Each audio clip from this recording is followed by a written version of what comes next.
Hello, everyone. Catchy1383 with Catchy Gaming, and I'm a lot late to this particular subject since this game came out weeks ago.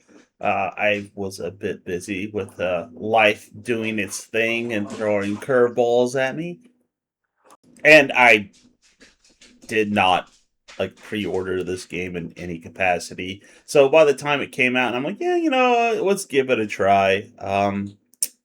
It was sold out physically about till last week.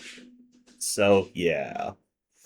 So Pokemon Pokopia is definitely an amalgamation of multiple different games. I think the obvious one, which people might automatically jump to Minecraft, which I guess probably yes, but it definitely reminds me more of Dragon Quest Builders, particularly the second one. And it definitely has some undertones of Animal Crossing in there as well. Particularly with the game taking place in real time, according to what actual time it is during the day, which in some cases, yes, it's neat, and others not so much because I work a split shift, so I have a little bit of time in the morning and then just a little bit of time in the evening, which I guess you could say I get to experience a bit of both, I don't know, ends of the day.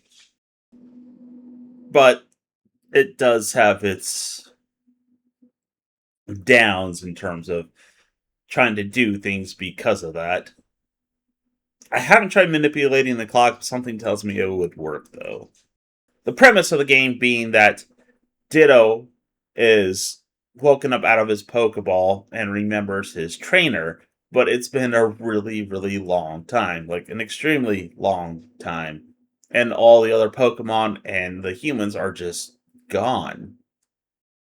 And all the systems like the Pokedex recognize Ditto as a human, even though you can clearly see that he's not, or it's not, whatever.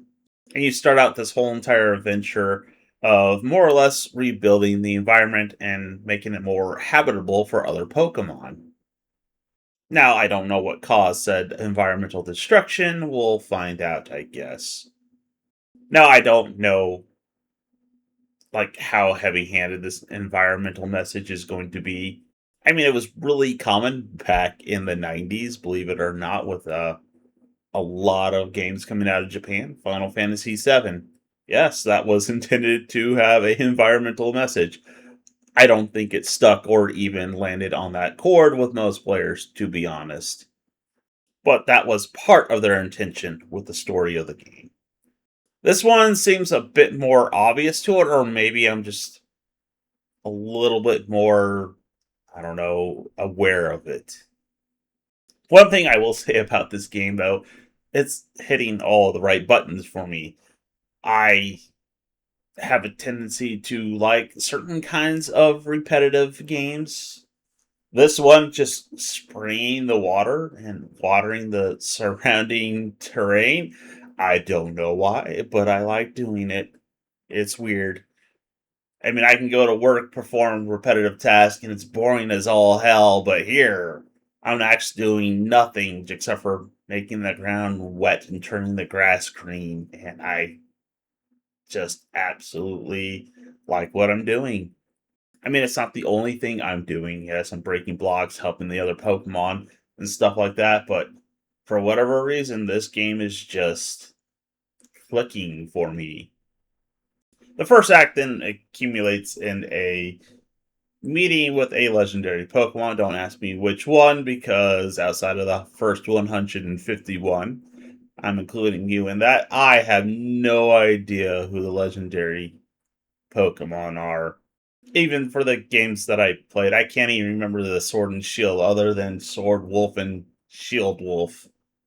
I mean, I'll admit I kind of stopped playing Pokemon after Red and Blue, mainly because I just couldn't afford the newer ones as a kid. But this particular Pokemon makes it rain, and he hasn't been around due to humans squabbling, as he puts it. Thus, the rain just didn't happen all that often in this particular part of the region, and that's why everything's all dried and dead.